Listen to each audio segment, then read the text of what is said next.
সুপ্রিয় দর্শক শ্রোতা, আপনারা দেখছেন সমাজের নিয়ম অনিয়ম সুবিধা অসুবিধা নিয়ে জিমি টিভির নিয়মিত অনুষ্ঠান আয়োজন।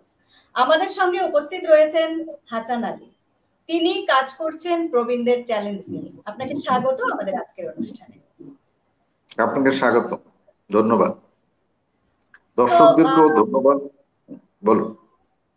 না, দর্শকদের উদ্দেশ্যে আমি বলতে চাচ্ছি আসলে যে আমরা সাধারণত সমাজে যারা একটু বয়স হয়ে যায় তাদেরকে আমরা বলি যে তাদের কোনো কাজ নেই, তাদের শুধু খাওয়া ঘুম এবং তারা সংসারের শুধু শেষ পর্যন্ত ধর্মকর্ম নিয়েই ব্যস্ত থাকবেন, একসময় উমরা করবেন, হজে যাবেন বা যার যার ধর্মের সেটা করবেন। কিন্তু যেই কাজটা আমরা এখনো ভাবিনি যে এই মানুষগুলোরও কিন্তু অনেক কিছু করার আছে, অনেক কিছু দেওয়ার আছে সোসাইটিতে। বা যদি বলি যে সরকার কয়েকদিন আগে যে একটা আইন করলো যে মা বাবাকে যদি যারা খাবার না দিবে তাদেরকে জেল জরিমানা হবে। কিন্তু সেই জায়গাটার কিন্তু আপনারা যারা কাজ করছেন একটা ভিন্ন রকমের কাজ, ভীষণ রকমের চ্যালেঞ্জিং কাজও এটা, যে যারা বয়স্ক আছেন প্রবীণদের একটা চ্যালেঞ্জ। আমি একটু জানতে চাচ্ছি আসলে যে বিষয়টা কি বা আপনারা কি ধরনের উদ্যোগ নিয়েছেন এই কাজটা নিয়ে। আপনার কথা শুনে আমাকে মনে হলো যে দুটো প্রশ্ন আপনি করেছেন। প্রথম পর্বের প্রশ্ন হলো যে আমাদের যারা প্রবীণ তারা কিসের জন্য অপেক্ষা করে, ভাত কাপড়ের পরে হজ টজ করা কিংবা ধর্মীয় প্রতিষ্ঠান ধর্মীয় কিছুর মধ্যে দিয়ে জীবন কাটানো। এটা আমাদের একটা সামাজিক দৃষ্টিভঙ্গি। এই বিষয়ের সম্পর্কে আমাদের কি মতামত বা আমি কি ভাবছি সেটা নিয়ে আপনাকে একটা উত্তর আমি করব। আর দ্বিতীয় প্রশ্ন আপনি করেছেন যে সরকার পিতামাতার ভরণ পোষণ আইন 2013 এটা করেছেন, এটার মধ্য দিয়ে সন্তান এবং শুধু সন্তান না, সন্তানদের স্বামী কিংবা স্ত্রীরও দায় দায়িত্ব আছে। এইরকম ভাবে একটা মানে শক্ত আইন এই দেশে করেছে। সেই আইনটা কতখানি বাস্তব, কতখানি কার্যকর হয়েছে বা কি এর ফলাফল কি, এই বিষয়ে আমি কথা বলবো। প্রথম দিকে আমি আপনার প্রথম প্রশ্নের উত্তর দিতে চাই যে আমাদের প্রবীণদেরকে কি বলা হয় সাধারণত রিটায়ারমেন্ট। এখানে আপনি একটা জিনিস দেখবেন, যারা সরকারি চাকরি করে কিংবা বেসরকারি কোনো প্রতিষ্ঠানে চাকরি করে তাদের একটা রিটায়ারমেন্ট আছে, তারা 59-এ রিটায়ারমেন্ট করে। কিংবা কোনো কোনো পাবলিক বিশ্ববিদ্যালয় 65 বছর, বিচারপতি মহোদয়দের বয়স 67, 67 বছর, এইভাবে আমাদের ব্যাখ্যা আছে। কিন্তু শেষ পর্যন্ত সবাইকে চাকরি যারা করে তারা একটা সময় রিটায়ারমেন্টে যেতে হয়, অবসর গ্রহণ করার একটা ব্যাপার আছে। আমাদের কৃষকদের কোনো রিটায়ারমেন্ট নাই, তাদের যতদিন পায়ে জোর আছে হাতে শক্তি আছে ততদিন তারা খেতে খামারে যাচ্ছে, তো তাদের মানে রিটায়ারমেন্ট নাই। আমাদের শ্রমিকদেরও রিটায়ারমেন্ট নাই, তারা যতদিন গায়ে খাটতে পারবে, শ্রম দিতে পারবে, কষ্ট করতে পারবে তারা। তো আমাদের দুইটা শ্রেণী আছে। এবং আমাদের নারীরও কোনো এখানে তারা যে গৃহে কাজ করে এইটাকে এখনো আমরা শ্রমের মর্যাদা দেই নাই, এখনো আমরা এটাকে বেতনের রূপ নিয়ে এটা যে কত কর্মঘন্টা কাজ হয়েছে, সন্তান লালন পালনে, পরিবার পরিজনকে হাউস হোল্ড ম্যানেজমেন্টে কি পরিমাণ সময় গিয়েছে এবং সেই সময়তে কত টাকার কাজ করেছে। এবং সেই নারী তার যখন স্বামী প্রবীণ থাকেন তাকেও তার সেবা করতে হয়, তার বয়স যখন 70 থাকে তখনও তিনি 75 বছর বয়সী তার স্বামীর সেবা শুশ্রূষা করতে হয়। এগুলি আমরা হিসেবের মধ্যে আনিনি। তো আপনি যে কথাটা বলছেন যে আমাদের যখন প্রবীণ হন তখন সাধারণত বলা হয় যে আপনি রিটায়ারমেন্টে আছেন, রিটায়ারমেন্টের মধ্যে থাকার কারণে আপনারা আপনারা এখন আপনারা এই কাজ করবেন যে আপনারা এখন আল্লাহ আল্লাহ করেন, যে মরার কথা ভাবেন, যে এখন এইভাবে তাকে ভয় দেখানো হয়। তো সে ভয় পেয়ে সে তখন আর একটা সাদা পাঞ্জাবি, সাদা জামা কাপড় এগুলি পরেই তারা জীবনযাপন করতেছে। এবং এইভাবেই এটা একটা ফাঁসির আসামি যেরকম একটা আদেশ পায় যে তার কিছুদিন পরে ফাঁসি হবে, সেই জন্য তাকে তখন যেমন প্রস্তুতি নেওয়া হয়, তেমনি ভাবে একটা মানুষকে এমন ভাবে বলা যে আপনার আর বেশি দিন সময় নাই, এক পা কবরে গেছে আরেক পা মাটির উপরে আছে, অতএব আপনি এখন আর এইসব 7 মাসে যায়েন না, জমি জামার হিসাবপত্র করেন না, ব্যবসা বাণিজ্যের কথাবার্তা বলেন না, এবং অন্যান্য বিষয়ে যে আপনারা এখন আর কথাবার্তা বলবেন না। তো এই এই বিষয়গুলি বলে তাকে এক ধরনের ভয় পাইয়ে দেওয়া এবং তাকে বুঝানো যে আপনার ইহজাগতিক আর কোনো কাজ নাই, এখন হলো অপেক্ষা করেন, আর প্রার্থনা করেন, আল্লাহর কাছে থাকেন যেন আপনাদেরকে এইরকম একটা সুযোগের জন্য আপনারা কাজ করেন। তো এই এই বিষয়গুলিকে আমরা তাকে একটা মানসিক ভাবেই তাকে এমন জায়গায় নিয়ে যাই যে সে আর তখন আর স্বস্তি পায় না, সে এক রকমের মানে এই ধরনের একটা অবস্থায় যায়। তারপরের কথাই হলো যে আপনার একটা বিষয়, আর একটা কঠিন বিষয়।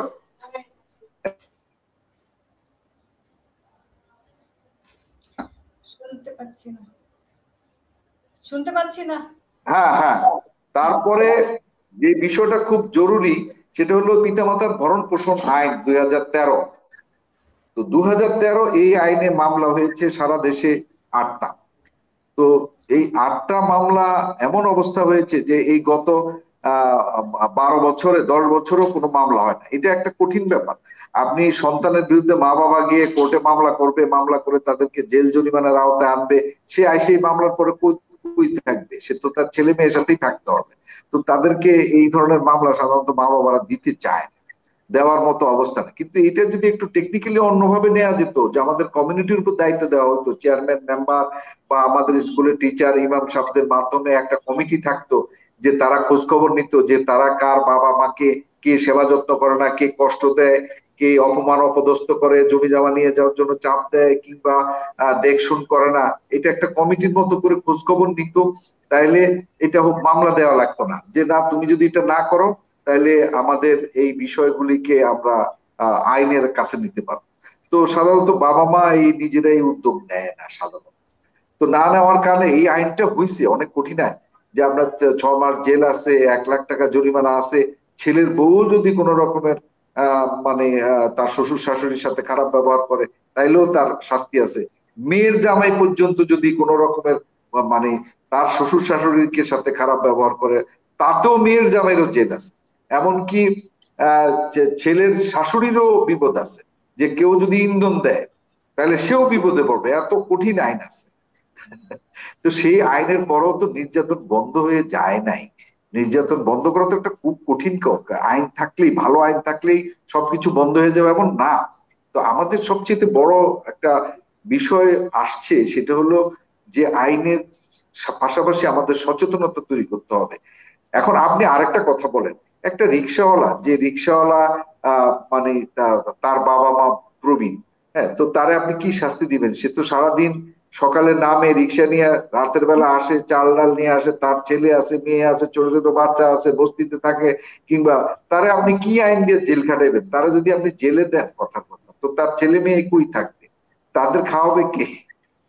তাহলে এটা আসলে একটা কঠিন বিষয়। একজন শ্রমিকের, একজন গার্মেন্টস শ্রমিকের পক্ষে তার মা বাবাকে সবসময় দেখভাল করা সম্ভব না। কিন্তু সামর্থ্যবান পরিবারের যারা আছে তাদের আবার আরেক জিনিস, তাদের তো জমি জমা আছে, নিজের হাতে টাকা পয়সা আছে, তারা ছেলে মেয়ে না খাওয়ালে কিছু যায় আসে না। কিন্তু আরেকটা গ্রুপ আছে, যে তাদের একটু আইনের আওতায় আনতে হবে। তাদের হয়তো মানে পেনশনের টাকাটা, বলছে যে আব্বা আপনি পেনশনের টাকা পাইছেন, ঠিক আছে বাড়িটা করে ফেলেন। তো তাকে এরকম বলে বাড়ি বানায় ফেলানো হচ্ছে। আব্বা আপনি এই পেনশনের টাকা পাইছেন, একটা ফ্ল্যাট কিনে ফেলেন, আমাদের তো নিজেদের কোনো একটা থাকার জায়গা নেই। এই বলে তারা একটা ফ্ল্যাট কিনে আনা হচ্ছে। তার মানে হলো যে প্রবীণ শেষ পর্যন্ত শূন্য হাত করা, তার হাতে কিছু থাকে না। তো না থাকলে তার ইচ্ছা মতো চলাফেরা। ফ্ল্যাট কিনলে তো তার তোর পেনশন পুরোটা বিক্রি করে দিছে, অথবা এখন ওই রকম বিক্রির সুযোগ নাই, পাবে। এই পেনশনের টাকাটাও খরচের আগে নানান দোহাই আসে, যে ছেলের স্কুলের বেতন দিতে পারতেছে না, অমুক সমস্যা হয়েছে, ও অমুক জায়গায় তার কিছু বিল বাকি রয়ে গেছে, বা কিছু এই হয়েছে ওই হয়েছে, অমুকের চিকিৎসার জন্য কিছু লাগবে, ওনার টাকাটার জন্যই যেন সবাই অপেক্ষা। এইগুলিও কিন্তু একটা খুব কঠিন একটা ব্যাপার। মোটামুটি এই দুইটা প্রশ্নের এইটুকু উত্তর। আপনার যদি আরো কোনো বিষয় জানার থাকে তাহলে আমি না, আপনি যে কথা বললেন এই কথার মধ্যে থেকে আমি একটা কথা বলতে চাই যে বাবা মা সন্তানের জন্যই কিন্তু সবকিছু করে। তো আমি যদি বলি এরকম যে এই যে টাকা প্রবীণের পেনশনের টাকা, এটা কিন্তু তার সন্তানের ভবিষ্যতের জন্যই কিন্তু তিনি করেন। তো সেই সন্তানের যদি না করে তিনি তো মারা গেলেন বা তিনি খরচ করলেন দুই হাতে, সন্তানের যদি প্রয়োজনে নাই লাগলো, তাহলে এই টাকাটার আসলে কাজ কি? আমি এটুকু একটু জানতে চাচ্ছি। প্রথমত হলো যে এই টাকা সন্তানের দরকার কি? প্রথম কথা হলো এইটা, সন্তানের বা দরকার কি? সন্তান তো যোগ্য হবে, যোগ্য হয়ে নিজে রোজগার করতে শিখবেন, রোজী রোজগার করবে। সে তার মানে প্রবীণ বাবা মার অর্জিত টাকার উপর তার একটা রাইট আছে, এটা ঠিক আছে, কিন্তু সে বললে তার আগে তারা তো দরকার কি যে আপনি পেনশনের পুরো টাকাটা দেন, আমি ব্যবসা বাণিজ্য করে লাখ লাখ টাকা রোজগার করবো। এটা তো আপনার সেই পরামর্শ যে তখন ওই প্রবীণের বউও বলে যে আপনার এখন 10 কাল গেছে, 3 কাল গেছে, 1 কাল সামনে মরবেন, এখন আপনি টাকা হাতে জমি জমা সবকিছু নিজের হাতে রাখতেছেন কেন, ছেলে মেয়েরে বিলি বন্টন করে দেন। কেন দরকার এত বিলি বন্টনের? দরকার নাই, এটার খুব নির্বোধের মতো কাজ। নিজের হাতের প্যাচ, মরার পরে সবাই যে যা ধর্মীয় মোতাবেক আইন মোতাবেক যে যা পাবে পাবে, তার আগে দিতে হবে কেন? তার আগে দেওয়া যাবে না, দেওয়া উচিত না। আচ্ছা, এখন আপনার এই কথা প্রসঙ্গে আমি এই কথা টানতে চাই, সেটা হলো যে এই যে সন্তানকে দায়িত্ব গড়ে তোলা, যে একজন সে একজন সুনাগরিক হিসেবে গড়ে তোলার দায়িত্বটা কার? অবশ্যই সেই প্রবীণ মা বাবারই। কারণ এই না প্রবীণ মা না বাবা না, যদি তার সন্তানকে বৈধভাবে বা মানবিকতা ভাবে বা ঠিক মতো পরিচালিত করে অবশ্যই বড় করতে পারেনি বলেই শেষ বয়সে তিনি এই প্রবলেম ফেস করেন। এগুলি খুব আপেক্ষিক কথাবার্তা। মানুষ করার কোনো কোনো মানদণ্ড নাই। কি কি আচরণ করলে মানুষ, আর কি কি আচরণ না করলে অমানুষ, এটার কোনো মানদণ্ড পৃথিবীতে এখনো হয়নি। আপনি কি কি প্রত্যাশা করেন, সেই প্রত্যাশাটা যদি আপনি পূরণ না হয়, তাহলে আপনি বলবেন যে না, কাজটা ঠিক হয়। এখানে মানুষ অমানুষ আপনাকে যদি আমি পাল্টে প্রশ্ন করি, প্রাণী জগতে কোনো প্রাণী নাই যারা সন্তান জন্মদান করার পরে সন্তানের কাছে ইয়ে চায়, পেনশন চায়, বা সন্তানের সেবা শুশ্রূষা চায়, এমন কোন প্রাণীর নাম বলতে পারবেন আপনি মানুষ ছাড়া? আপনারা যদি পাল্টে প্রশ্ন করা হয় যে আপনি কেন সন্তান নিলেন, সন্তান নেওয়ার জন্য কি সন্তান আপনার কাছে দাবি করেছিল যে না আমাকে পৃথিবীতে আনেন, এই সুন্দর পৃথিবীটা আমি দেখবো? আপনি মা হওয়ার জন্য, বাবা হওয়ার জন্য আপনি তাকে পৃথিবীতে আনছেন, আইনে কষ্টের মধ্যে ফেলবেন কেন? এই রাইট আপনাকে কে দিচ্ছে? আপনার টাকা পয়সা না থাকলে আপনি সন্তান আনবেন না, চুপ করে থাকেন। সেটাই। আপনি কেন একটা বাচ্চাকে আপনি আয়না আয়না বললেন যে বাবারে আমরা অনেক কষ্ট করে লেখাপড়া শিখছি, আমাদের হারিকেন কুপির মধ্যে পড়ছি, বাবা তুমি এখন কষ্ট করো। এগুলি কোনো মানে নেই। আপনি এগুলি বলবেন কেন? এগুলি বলার দরকার কি? আর সন্তানকে আপনি চিকিৎসা মানে লেখাপড়া করে মানুষ করতে হবে, মানুষের প্রশ্নটা আপেক্ষিক। বলেন যে তার কর্ম উপযোগী করতে হবে, কেমন? সেটাই। যে তাকে তার নিজের আয় রোজগার নিজের করার মতো জায়গায় নিজের দায়িত্ব নিজে নিতে পারে এমন একটা জায়গায় নিতে হবে। এই কাজটা তো শুধু প্রবীণ একা করে না, সমাজ করে, রাষ্ট্র করে। আপনি স্কুল কলেজ তো আর কোনো ব্যক্তি বানায় না, সেখানে সরকারের সাবসিডি থাকে। একটা সরকারি স্কুল, বেসরকারি স্কুল, সব জায়গায় সরকারের কোনো না কোনো ভাবে অবদান আছে, সমাজের অবদান আছে, রাষ্ট্রের অবদান আছে, প্রত্যেক মানুষের আত্মীয় স্বজনের অবদান থাকে, শিক্ষক শিক্ষিকার অবদান থাকে। তো একজন মানুষ বড় হওয়ার ক্ষেত্রে সমাজের সব পর্যায়ের লোকের অবদান আছে। তো আপনি সন্তানটা কিন্তু সমাজের। শুধু এই সন্তান যে শুধু কেবল বাপ মারে দেখবে আর সমাজের কাছ থেকে ঘুষ দুর্নীতি লুটপাট বাটপারি করে মানুষের টাকা পয়সা নিয়ে হাতে পকেট ভরবে, এইটা কোনো সমাজ করে নাই। সমাজ তো তাকে শিক্ষিত করেছিল, বড় করেছিল সমাজের কল্যাণের জন্য। তো ফলে সেটাও সমাজের কাছে কিন্তু সমাজের পাওনা আছে, প্রত্যেক মানুষের কাছে পাওনা আছে। যে রাস্তা দিয়ে আপনি হাঁটেন সেটাও অনেক শ্রমজীবী মানুষের করা রাস্তা। যে বাড়িতে থাকেন সেখানেও বহু শ্রমজীবী মানুষের কষ্টে গড়াই বা দালা। প্রত্যেক মানুষের অবদান আছে। মানুষ সমাজবদ্ধ জীব, সমাজের সব লোকের অবদানের ফলাফল আপনি একা ভোগ করতে পারেন না। এইগুলি হলো কথা। আপনি এই চাপে দেওয়া যে আপনাকে পাল্টে প্রশ্ন করলে তো এর উত্তর নাই যে আপনাকে সন্তানের বাপ হইতে কে বলছে। আমি যদি অনেকের জিজ্ঞেস করি যে আমি প্রবীণ হয়েছি, আপনাকে প্রবীণ হইতে কে বলছে? আপনার তো কেউ অনুরোধ করে নাই প্রবীণ হতে। প্রবীণ হয়েছেন এটা গৌরবের।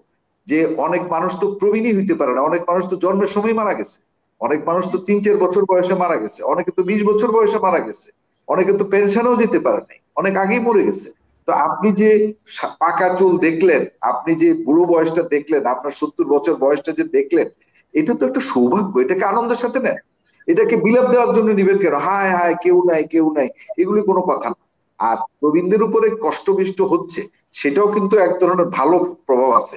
এই কষ্ট দেখে যারা প্রবীণ হবে তারা নিজের হাতের প্যাচ ছাড়বে না। এটা হাতের প্যাচ ছাড়বে না, বুঝবেন না? আমি এই আমার নিজের সহায় সম্পদ ছেলে মেয়ের হাতে দিয়া ভিক্ষুকের মতো কাঙালের মতো তাদের অনুগ্রহে দয়ায় কৃপায় আমি থাকবো, এটা হবে না। এটা কেউ আমি করব না। আমি ব্যক্তিগতভাবে আমি এটা করবো না। আমি আমি মরে গেলে আমার সম্পদ, আমি মনে করি যে আমার সহায় সম্পদ আমার নিজের জীবনের জন্য। আমি পৃথিবীতে বেঁচে আছি আমার আনন্দের জন্য। এই এইটা মনে রাখতে হবে। আরেকজনকে আমি কষ্ট দিব না, আরেকজনের হক আরেকজনের দায়িত্ব যেগুলি আমার উপর অর্পিত সেগুলি আমি ঠিকভাবে করব। কারোর সম্পদ আমি ব্যাঘাত করবো না। আমি নিজে শান্তিতে থাকবো, আরেকজনকে শান্তিতে রাখবো। এইরকম একটা মনোভাব তৈরি করতে হবে। এই সব কিছু আঁকড়ে ধরা, আমাদের প্রবীণদেরও কিছু ত্রুটি বিচ্যুতি আছে, নিজের জন্য তো করবেই, ছেলে মেয়ের জন্য করবে, নাতি নাতকুরের জন্য করবে, 14 পুরুষের জন্য সহায় সম্পদের একটা স্টক করবে, সেগুলি টিকে না। আপনি দেখবেন যে এক পুরুষের পরে অন্য পুরুষের কাছে গিয়ে দেখবেন যে তারা সহায় সম্পদ রাখতে পারে। রাখতে এটা পারে। বাংলাদেশের সবচেয়ে বড় ধনীদের দিকে তাকালেও আপনি দেখবেন কারোর হাতেই 50 বছরের বেশি সম্পদ থাকে নাই, তারপরের থেকে ডাউন হয়েছে। 50 বছর যদি রোজগার করে থাকে, বাকি 50 বছরে শূন্য হয়ে গেছে। এটি, এটা নিয়ে ভীষণ ভালো লাগছে আসলে প্রসঙ্গটা আমার ভীষণ পছন্দের এবং আমার একদম চয়েজে। তো আমি যেটা আরেকটু বলতে চাই সেটা হলো যে আজকে যে নবীন সেই কিন্তু কালকেই প্রবীণ হচ্ছে। আমরা প্রত্যেককেই একসময় প্রবীণের জায়গায় যাব, আবার আর এক প্রজন্ম আসবে আমাদের।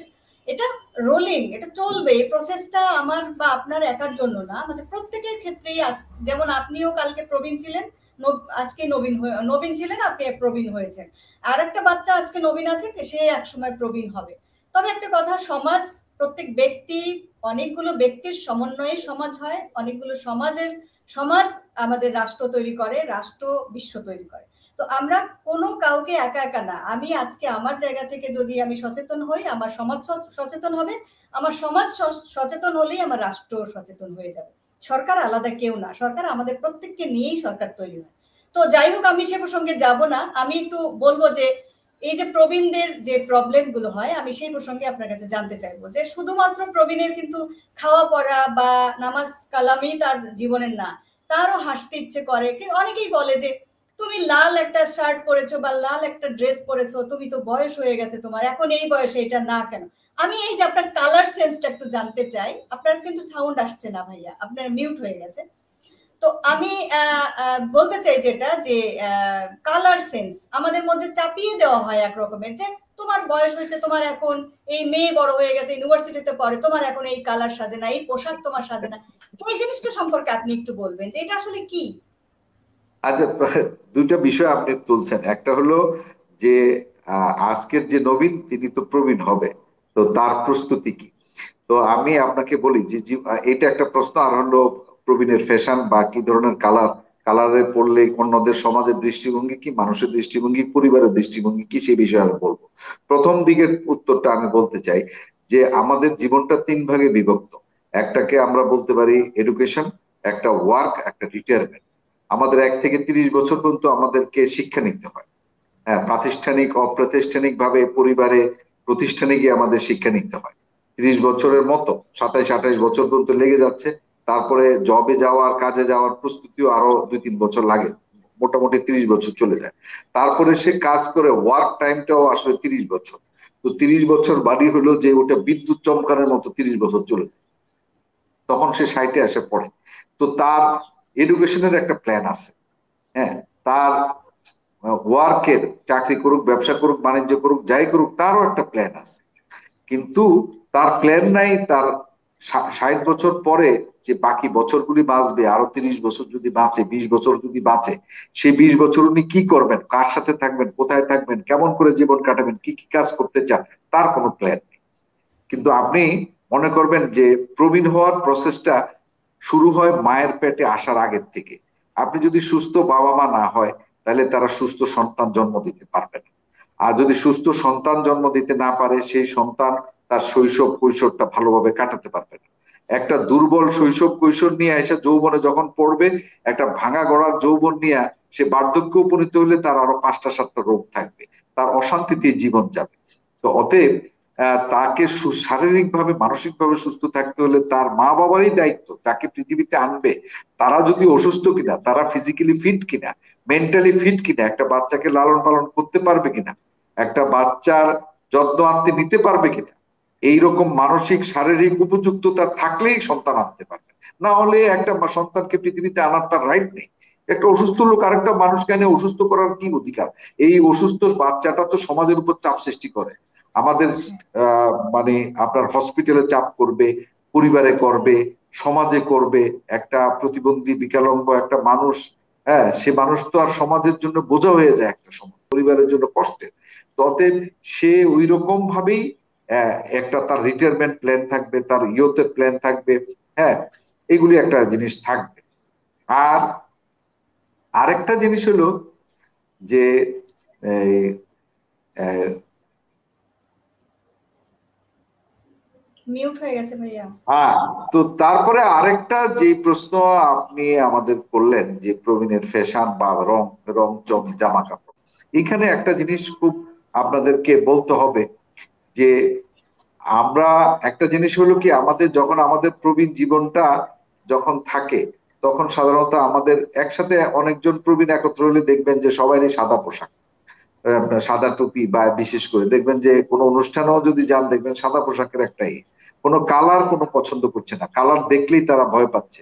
আপনি যদি কোনো দোকানের কাছে যান, দোকানদারের কাছে যান, যা যদি বলেন যে, দোকানদার যদি বলেন যে আমি শাড়ি কিনবো, তখন দোকানদার জিজ্ঞেস করে কার জন্য কিনবেন, আপনার মায়ের জন্য নাকি শাশুড়ির জন্য, কার জন্য? যদি বলেন মায়ের জন্য, তাহলে সে অনেকগুলি সাদা কাপড় নামিয়ে দিবে, মানে দোকানদার আপনাকে ঠিক করে দিচ্ছে যে কি শাড়ি কিনবে।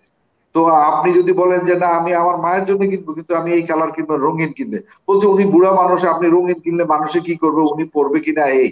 তার মানে দোকানের সেলসম্যান, দোকানদার পর্যন্ত ঠিক করে দিচ্ছে যে প্রবীণ মানুষ কি কেমন পড়বে। আপনি একটা বড় ধরেন আমাদের নাম করা শোরুম গুলি, যেগুলিতে দেশি দশ কিংবা আড়ং, বা যেগুলিতে অনেক বেশি কাপড় চোপড় আছে, তাদের দেখবেন কোনো প্রবীণ কর্নারই নেই। আপনি ঈদ উপলক্ষে যে আমাদের প্রবীণ আমাদের যে ফ্যাশনের যে জগৎ আছে, সেখানে দেখবেন প্রবীণের কোনো মডেল নাই, প্রবীণের পাঞ্জাবির কোনো ডিজাইন নেই, প্রবীণের নানান রকমের শার্টের কোনো ডিজাইন নেই, প্যান্টের কোনো ডিজাইন নেই, প্রবীণের একটু হালকা পাতলা জুতা পরতে হয়, সেই জুতার কোনো ডিজাইন নেই। আপনি পার্লারের দিকে তাকালে দেখবেন যে পার্লারে প্রবীণদের জন্য কোনো কিছু নাই, তাদের পেডিকিউর মেডিকিউরের দরকার নাই, তাদের চুল চলে গেছে বলে তাদের আর চুলেরও যত্ন করার কিছু নেই। তাদের চুলের স্কাল্পের মধ্যে অনেক সময় আপনার ইয়ে হয়, স্ক্যাবিজ জাতীয় বা কোনো ধরনের খুশকি হয়, সেগুলি তো একটা বিরক্তিকর। কিংবা তাদের যে হাতের চামড়াগুলি কুঁচকে যায়, পায়ের চামড়া কুঁচকে যায়, এগুলিও পার্লারে নানান ধরনের মেসেজের মাধ্যমে সেইগুলিতে রক্ত চলাচল করা, এগুলিও কিন্তু ফ্যাশনের পার্ট। একটা কুঁচকানো চামড়া, একটা রিঙ্কেল করা চামড়া অনেক সময় দুটো ক্ষতি করে, দেখতেও ভালো লাগে না, দ্বিতীয়ত হলো এই ভাঁজে ভাঁজে আপনার ময়লার জন্য এখানে চুলকানির জন্ম দেয়, স্ক্যাবিজ হতে পারে, নানান রোগের জন্ম হতে পারে। তাহলে আপনি শুধু মনে করবেন যে সাবান দিয়ে গোসল করলে, তেল মাখলেই বোধ হয় পরিস্থিতিটা ভালো, এরকম তো নাও। পেডিকিউর মেডিকিউর থেকে শুরু করে পার্লারের যাবতীয় যত্ন আত্মীয় তো প্রবীণ কেউ যদি বলে, 70 বছর যদি একজন বলে যে আমি পার্লারে যাবো, তাহলে অন্যরা হাসে দেয় যে আপনি এখন পার্লারে কি জন্য যাবেন। মনে হয় যেন পার্লারে যাবে চুলের স্টাইল ঠিক করতে, করতেও পারে, সে যদি চুলে কালার করতে চায় আপনি তাকে বাধা দিবেন কেন? সে যদি চুলের স্টাইল করতে চায়, 70 বছর বয়স দেখে কি তারা আপনি বাধা দিয়ে রাখবেন? এটা একটা কথা। যেমন আমাদের কিছু প্রবীণ আছেন যে তারা আবার একরকম চালাকি করে, তারা আবার চুলে রং করতে থাকে। চুলে রং করার অর্থ কি? চুলে রং করার অর্থ হলো যে সে যে বার্ধক্য এটাকে দেখাতে চায়, মানে বার্ধক্যকে সে ভয় পায়, তার মানে সে যৌবনেই থাকতে চায়। মানুষ তো এক বয়সে সারা জীবন থাকতে পারে না। যৌবন তো তার সব না, প্রত্যেক বয়সের আলাদা আলাদা স্বাদ আছে, সৌন্দর্য আছে। প্রত্যেক বয়সের আলাদা আলাদা একটা মর্যাদা আছে, সম্মান আছে। আপনি যখন শিশু ছিলেন এক রকমের স্বাদ পেয়েছেন, আপনি কিশোরীকালে বিভিন্ন জায়গায় ঘুরে বেড়াইছেন, সেটা একটা আলাদা। যৌবনে আপনি কলেজে পড়েছেন, দল বেঁধে বন্ধু বান্ধবের সাথে হই হুল্লোড় করেছেন, এখানে আড্ডা দিয়েছেন, চা খেয়েছেন, আপনি কখন বাসায় আসবেন তার জন্য ফোন আসছে, আপনি বিরক্ত হয়েছেন, বাসায় আসবো আর। হ্যাঁ, তো এরকম একটা সময় গেছে। এখন যখন আপনি আবার 40 বছর পার হবে, ছেলে মেয়ে যখন বাইরে থাকবে, তখন আপনি তার জন্য টেনশন করবেন। 40 বছর বয়সের স্বাদ আলাদা, 50 বছর বয়সে আলাদা স্বাদ, 40 থেকে 50-এ মেয়েদের ছেলেদের নানান রকমের পরিবর্তন হয়, তার স্বাদ আলাদা, 60 থেকে 70 বছর বয়সের আলাদা স্বাদ। আপনি প্রত্যেক বয়সের একটা আলাদা স্বাদ দিতে হয়। আমাদের লোকেরা ঠিক করেছে যে না, যে কোনো মতেই কারোর যদি একটু পাম দেওয়া যায় যে আপনার তো 27 বছর 28 বছরের মতো লাগে, তাহলে সে খুশিতে টকবক। বলেন কি? হ্যাঁ, তার বয়স হয়তো 80 বছর, তারা যদি বলা হয় যে না আপনার বয়স এই 25-30, হাসতে হাসতে খুন হয়ে যায়, যে কি খুশি। কাউকে যদি কেউ যদি বলে যে চাচা, তাহলে রাগ হয়ে যায়, যদি বলে আন্টি তাহলে রাগ হয়ে আরো বেশি। কি ব্যাপার, আমি কি এখনই আন্টি হয়ে গেছি? তার মানে কি? এইগুলি বললেও রাগ হয়। তার মানে আন্টি হলে অসুবিধা কি? কেউ আন্টি বলছে, কেউ চাচি বলছে, এখন যদি যদি কেউ দাদি বা নানি বলে, তাহলে তার উপরে তো রাস্তায় কাটিয়ে ফেলবে যে তুই আমাকে নানি বলতে বলছে কে। তো এই যে আমাদের এইটা মানসিকতা, এই মানসিকতার একটা চেঞ্জ আনতে হবে, যে সব বয়সের একটা আলাদা মজা আছে, সব বয়সটাকে এনজয় করতে হবে। এই বয়সগুলিকে আমাদের অবহেলা করা যাবে না। এক একটা বয়সের স্বাদ এক এক রকম। এটা যদি একদম। এখন যদি কেউ 60 বছর বয়সে এসে সে যদি 25 বছর বয়সের যুবকের মতো করে, হ্যাঁ, রাস্তায় বের হয় স্টাইল করে, এবং যদি সে গিয়ে কোথাও ডেটিং করে কারোর সাথে, তাহলে মানুষ হাসবে। হ্যাঁ, সেগুলি নিয়ে মানুষের আহ নানান রকমের টিস্টোন করবে। তো প্রত্যেক বয়স মানুষকে আনন্দের সাথে নিতে হবে। মানুষের জীবনটা দুঃখে ভরা। আমরা যদি সেই দুঃখগুলিকে সারাদিন চর্চা করি, সারাদিন যদি সেই দুঃখকেই সামনে নিয়ে আসি, বারবার যদি একই কথা বলি, আমার জীবনটা শেষ, আমার জীবনটা অমুক ধ্বংস করে দিছে, তমুকে ধ্বংস করছে। আরে কেউ কারোর জীবন ধ্বংস করতে পারে? প্রত্যেকের জীবন প্রত্যেক নিজে গড়ে তুলবে। একজন মানুষ তাকে হয়তো ব্যথা দিতে পারে, হয়তো সাময়িক, সে ব্যথাও সাময়িক থাকবে, সেটা কেটে যাবে। এইটা কারোর জন্যই আমার জন্ম না, আমার জন্ম আমার জন্য। আমি আমার জীবনকে উপভোগ করতে চাই, আমার জীবনটাকে আনন্দের সাথে কাটাতে চাই। আমি কারোর জন্য, আমার কারোর সেবা যত্ন করার জন্য, কারোর ছেলে মেয়েকে বড় করার জন্য, মানুষ করার জন্য, কিংবা নিজের জীবন উৎসর্গ করার জন্য আমার জীবন। এই পৃথিবীতে আমি দুবার আসতে পারবো। ফলে আমার জীবনকে আমি যখন যতটুকু পারবো ততটুকুই আনন্দের সাথে নিতে পারবো। এখন আপনি টাকা জমায় রাখলেন যে 60 বছর বয়সে গিয়ে অনেক ড্রেস পরবেন, তখন আপনার যাওয়ার জায়গা নেই। আমি যখন কলেজে পড়েছি তখন আমার দুটো শার্ট ছিল, কিন্তু আমার এখন মনে হয়েছে তখন যদি আমার 10টা শার্ট থাকতো, প্রতিদিন আমি একটা করে বদলে বদলে পরতাম। লোকজন জানতো যে আমার একটা নীল কালারের শার্ট আছে আর একটা ক্রিম কালারের শার্ট আছে। তো আচ্ছা। বলতো যে কেউ আমাকে খুঁজতো যে নীল কালারের দেখবেন একটা ফর্সা করে একটা ছেলে আছে, ওর নামে হাসান। তাহলে মানুষ দ্রুত চিনে ফেলতো, কারণ জানতো যে এই ড্রেস, এটা একটা হুম। কমন ছিল। তার মানে হলো যে আমি যৌবনে আমি মানে সেটা পাইনি, এটা আমার একটা ব্যথা। তো আমি যদি এখন আমার অনেকগুলি শার্ট, সারা বছর ধরে আমি শার্ট দেখেই পরবো, কোথায় পরবো, কোথায় যাব, কিসের জন্য পরবো, অনুষ্ঠান না হলে শার্ট পরার দরকার হয় না, পুরোনো কাপড় চোপড়ই পরি, এগুলি ছিঁড়ে না ফেলেও না। কথার কথা, এটা মানুষ আর বয়স হতে থাকলে মানুষ কিন্তু পুরোনো জিনিসপত্র রাখে, এগুলি আর ছাড়ে না।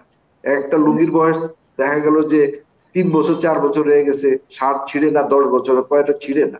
আর ছিঁড়তে হবে কেন? এটা 1 বছর পড়ছেন, 6 মাস পড়ছেন, কারণ দিয়ে দেন, সেটাও দিবে না। আমাদের প্রবীণদের অনেক সমস্যার মধ্যে হয়েছে যে গিফট পায়, বেশিরভাগ গিফটই পায় সাদা, ধুতি পাক, লুঙ্গি পাক, জামা পাক, পাঞ্জাবি পাক, বেশিরভাগই প্রবীণরা পায় সাদা, অ্যাশ কালারের কিংবা ক্রিম অফ হোয়াইট এই টাইপের।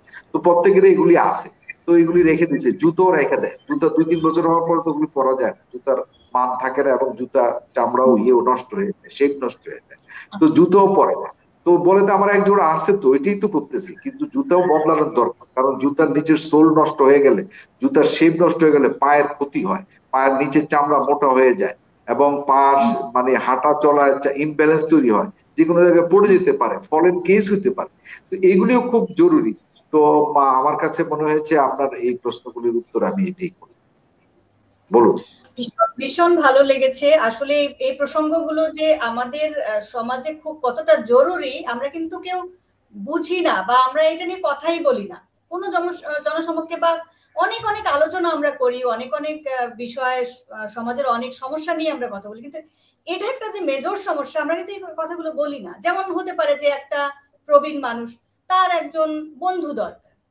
মানুষ বলে যে শুধুমাত্র ঘরে একটা ওয়াইফ আছে, তারপরে তার মেয়ে আছে, তার মেয়ের জামাই আছে, ছেলে আছে, ছেলের বউ আছে, নাতি নাতনি আছে।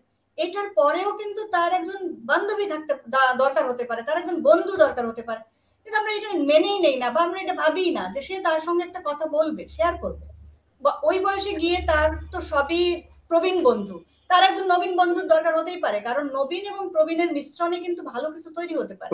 যেমন শেয়ার করা, শেয়ারিংটা, তার চিন্তা ভাবনা, একজন নবীনের সঙ্গে কথা বলা, এবং এই প্রজন্মের নবীন কি ভাবছে সেটাও তো তার জানার দরকার হতে পারে। এজন্য তার একজন বন্ধু হতে পারে, ইমোশনাল যেটা শেয়ারিংটা, এটার একটা দরকার হতে পারে। কিন্তু সেটা আমরা কিন্তু কেউ এটাকে গ্র্যান্ট করি না, বা আমরা এটাকে মেনেই নিতে পারি না যে বুড়া মানুষ, তার সাথে পোলাপানের সাথে এত কি সব কথাবার্তা। এটা কিন্তু আমরা ফ্যামিলি থেকে বলেই দেই এরকম একটা কথা। তো এই প্রসঙ্গে যদি আপনি একটু বলতেন আপনার মতামতটা। প্রথম কথা হলো যে আমরা মানে আমরা প্রবীণ মানুষের যে একটা যৌন জীবন থাকতে পারে, তার যে একটা ব্যক্তিগত জীবন থাকতে পারে, এটা আমরা মানতেই চাই না। আমরা ধরে নিছি যে তাদের যেহেতু বয়স হয়েছে, তাদের আর এইসব কোনো ইমোশনাল চাহিদা টাহিদা কিছু নেই। এবং যৌনতা বলতে আমরা বুঝি পেনিট্রেটের বিষয়টা ছাড়া, যৌন সঙ্গম ছাড়া আর কোনোটাই মনে হয় যৌনতা না। যৌনতাটা হলো সমস্ত কিছুকে মিলে একত্রে, এগুলিকে অনেক বড় ব্যাপার। যেমন একজন পছন্দের একজন মানুষের সাথে এক কাপ চা খাওয়া, এটাও কিন্তু একটা এক ধরনের ভালো লাগার অনুভূতি। একজন নিশ্চয়ই। পছন্দের মানুষের সাথে কিছুক্ষণ বসে থাকা, একসাথে কথা বলে আসা, কোথাও বেড়াতে যাওয়া, একসাথে সিনেমা দেখা, একটা নাটক দেখা, একসাথে খাবারের টেবিলে বসা, এটাও মানুষের এক ধরনের চাহিদা থাকতে পারে। শুধু একসাথে শোয়ার ব্যাপারটা গুরুত্বপূর্ণ না। একজন মানুষের যখন বয়স 60 বছর 70 বছর হয়, তার বায়োলজিক্যাল কারণেই তার ফিজিক্যাল আর্জ সেভাবে থাকার কথা না, থাকেও না। সেগুলি যাদের থাকে সেগুলি খুব বেশি রকমের ঘনিষ্ঠতা না থাকলে হঠাৎ হঠাৎ এগুলি হওয়ার কোনো সুযোগ নেই। কিন্তু আমাদের সমাজে আমাদের তরুণ পুরুষদের একটা বিয়ে করলে মানুষ মানে, ধরেন 60 বছর বয়সে 70 বছর বয়সে যদি কেউ বিয়ে টিয়ে করে, তাহলে আমাদের আহ সোসাইটিতে লোকজন বলে, আচ্ছা কি করবে, ওনাকে দেখশন কে করবে, সেই জন্য করেছে। কিন্তু আমরা একজন 60 বছর বয়সী একজন নারীকে আমরা বিয়ে দিতে পারবো, আমাদের ছেলে মেয়েরা মানে এমন বাধা হয়ে দাঁড়াবে, যেটা 60 70 বছর মাকে, বাপকে একটা বিয়ে করাতে পারে, কিন্তু মাকে তারা বিয়ে দিতে রাজি না। তার মানে একদম। মা তার দখলে থাকতে হবে সম্পত্তির মতো করে, যে না, এটা মানুষ হাসবে কি বলবে, কিন্তু তার জীবনটার সাথে কে থাকবে? সে যে একটু আগে বললেন, তার তো কথা বলতে হবে, তার তো কোথাও যেতে হবে, তার বেড়াতে হবে, তার একজন সঙ্গী দরকার। তার সেই সঙ্গী, মানুষ তার একা একা থাকতে পারে না। আপনি এই যে লকডাউন গেছে, ধরুন আমাদের নারীরা কিন্তু পুরাই লকডাউন, একজন পুরুষ কিন্তু 5 বার মসজিদে যাওয়ার কথা কয়ে ঘর থেকে বাইরে হতে পারে হুম, হুম। দিনের মধ্যে, যে আমি নামাজ পড়তে যাই। এটা বললে তার কেউ তারা বাধা দিবে না। সে দোকানের সামনে দাঁড়িয়ে থাকে, দোকানের সামনে 5 জনের সাথে কথা বলে, কিংবা আচ্ছা ইলেকট্রিক বিল দিয়ে আসি, বিদ্যুৎ বিল দিয়ে আসি, আচ্ছা আমার একটু ব্যাংকে কাজ আছে আমি এই কাজটা করে আসি। কিন্তু একজন নারীর তো সেটা বাইরে আনার সুযোগ নেই, কারণ সে ঘরে সকাল থেকে রান্না বান্না দেখ শুন, ছেলে মেয়ে নাতি নাত করে এই খাইছে কিনা, বা যে প্রবীণ তার স্বামী, তার খাওয়া দাওয়া আছে কিনা, তার ওষুধটা আছে কিনা নাই কিনা, তাকে ডাক্তারের কাছে নিতে হবে কিনা, সে কিন্তু লকডাউনে আছে। তার হাসপাতাল আর বাসা ছাড়া আর যাওয়ার জায়গা নেই। আমরা কিন্তু এই জিনিসটা, প্রবীণ নারীর যে বন্দি দশা, এই বন্দি দশার থেকেও মুক্ত করতে হবে। আমরা ঢাকায় প্রবীণ আড্ডা নামে করছি, যে সেখানে আমি দেখছি যে সেখানে পুরুষের চাইতে প্রবীণ নারীরা চলে আসতেছে, এমনকি তাদের স্বামীদেরকেও আনতে চায়। বলছে তাদের সাথে তো সারাদিনই থাকে, আর নতুন কি কথা, নতুন করে তাদের আনতে হবে কেন? আমরা হয়তো কেউ ঠাট্টা করে বললাম যে আমরা হাজবেন্ডকে নিয়ে আস, কি দরকার? সরাসরি বলতেছে কি দরকার আনা। তার মানে সে একটা মানুষ যার সাথে 40 বছর সংসার করছে, সে তো আর নতুন, তার নতুন করে তার কাছ থেকে কিছু শোনার বোঝার আর কিছু নাই। সেখানে তো সে একঘেয়ে হয়ে গেছে, শুনতে শুনতে সে স্বামীকে সে বকছে, অথবা স্বামী তাকে বকছে, অথবা দুইজনের ব্যর্থতার কাহিনী আছে, যে স্বামী তার কথা শুনলে আর কি কি করতে পারতো, সেটা তার একটা অবদার্থ অযোগ্য একটা স্বামী করছে। আর স্বামী আক্ষেপ করে তার কপালে এরকম একটা ঝগড়াটে, এরকম একটা মানে এরকম একটা ফালতু বা এরকম অমুক তমুক এরকম একটা কষ্টকর মহিলা তার জীবনটারে একেবারে ঝালাপালা করে দিচ্ছে। এইগুলি বলা ছাড়া তো আর কিছু না, নালিশ, একে অপরের বিরুদ্ধে নালিশ দেওয়ার জন্য তো কিছু নেই। যে তোমার আশকারা পায় আমার ছেলে মেয়ে নষ্ট হয়েছে, ও বলতেছে তোমার আশকারা পায় তোমার এই কারণে ছেলে মেয়ে হয়েছে। তাহলে এই ব্লেম গেম চলে। তো এই ব্লেম গেমের মধ্যে তো প্রবীণ নরনারী একত্রে থাকতে পারে না। আর যেহেতু পুরুষ তাকে রাইখে হাটে বাজারে বিভিন্ন জায়গায় যায়, তো সেও এখন সেটা মনে করে যে না, তার সে বাসায় তো ছিল, কোথায় যাচ্ছ, যাচ্ছি।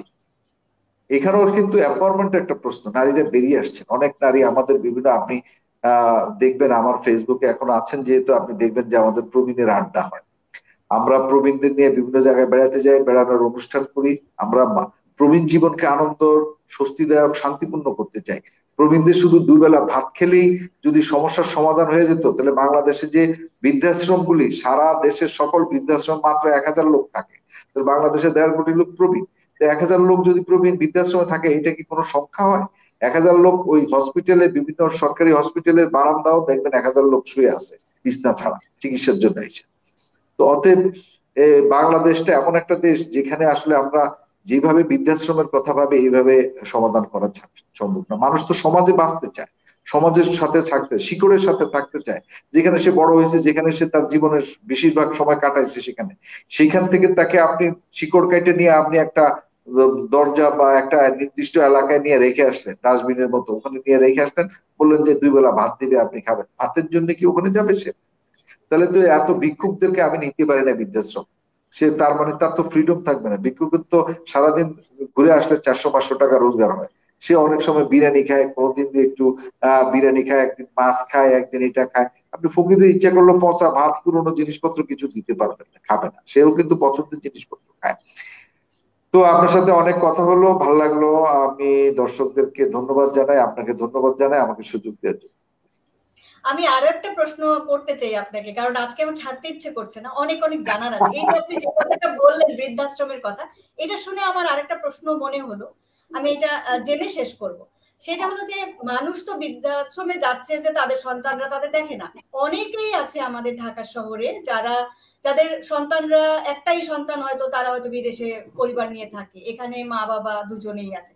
তো বৃদ্ধাশ্রম বলতে আমরা আসলে কি বুঝবো? এই পরিবার, এই মা বাবা যারা বৃদ্ধ বয়সে কিন্তু সেই একাই ঘরের মধ্যে আছে, তাহলে এটা কি বৃদ্ধাশ্রম না? হ্যাঁ, অবশ্যই আমরা কি অবশ্যই, আমি সেই কথা আমি বহু আগে বলছি। এখন ব্যাপারটা আমি আমি অনুষ্ঠানের শুরুতে বলছি যে আমার দুই মেয়ে, তো তারা আমাদের সাথে নাই, তাহলে এটা আমাদের বৃদ্ধাশ্রম দুজন মানুষের জন্য। মাঝে মধ্যে আমার আত্মীয় স্বজনরা দেখতে আসে, তো বৃদ্ধাশ্রমে থাকলেও তো এরকম দেখতে কেউ না কেউ আসবে। তো এখানে একটা দৃষ্টিভঙ্গির পরিবর্তন আসতে হবে। আপনি যেমন একটা বাচ্চাকে ছোটবেলায় যখন আপনি হোস্টেলে দিছেন, তো এটা তার জন্য আহ, একটা পেইন হয়েছে, মা বাবাকে ছেড়ে হোস্টেলে থাকতে হয় নাই, ক্যাডেট কলেজে যায় নাই, মাদ্রাসার বোর্ডিং এ থাকে নাই, কলেজে পড়ে নাই, ইউনিভার্সিটিতে সে গিয়ে চোখের পানি দিয়ে গিয়ে হোস্টেল জীবন করে নাই।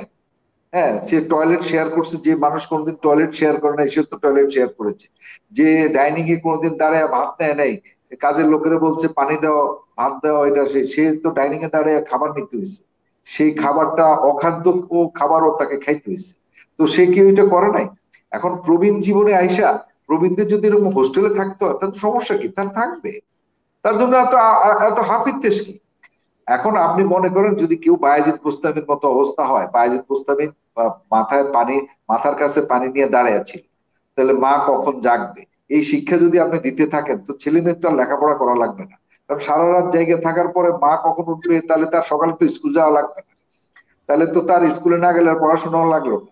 পড়াশোনা না হলে তার তো বিয়ে শাদীও করতে পারবে না, কারণ মা তো দেখতে হবে মা কখন উ করবে, আ করবে, হ্যাঁ, কখন সে একটু খাইতে চাইবে, কখন সে গোসল করবে, তো তাকে তো চোখে চোখে রাখতে হবে।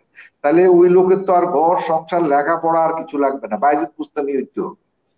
তো এগুলিও কিন্তু এগুলি কোনো শিক্ষা না। যে একজন যে প্রবীণ হবে তার নিজের দায়িত্ব, নিজের পরিষ্কার পরিচ্ছন্ন রাখা, গোসল করা, খাওয়া দাওয়া, এগুলি। আর যে বৃদ্ধাশ্রমের যে কনসেপ্ট সেটা হোস্টেলের মতো করে হবে, সিনিয়র অ্যাপার্টমেন্ট হবে, সিনিয়রদের হোস্টেল হবে, যেখানে একটা হোস্টেলে কি কি খাওয়া থাকবে, কেমন, যেমন আমি কি খাবো না খাবো, এখানে তিন চার রকমের খাবার থাকবে, আলোচনা হবে, আমরা এক এক দিন এক এক রকমের খাবার হবে, সেগুলি খাবে, একসাথে খেলবে দুলবে। হ্যাঁ, তো এই ছেলেপেলের উপরে গিয়ে আসর হওয়ার দরকার কি? ছেলেপেলের মাথার উপর গিয়ে বসে তাদের পেইন দেওয়ার দরকার কি? ছেলের জি, বউর সাথে ঝগড়া করার দরকার কি? ছেলের বউ কি এখানে কি ধর্মে আছে? মানে ছেলের বউর উপরে মানে প্রথমে তো ব্লেম দেয় যে ছেলের বউ তার ছেলেটারা নষ্ট করছে।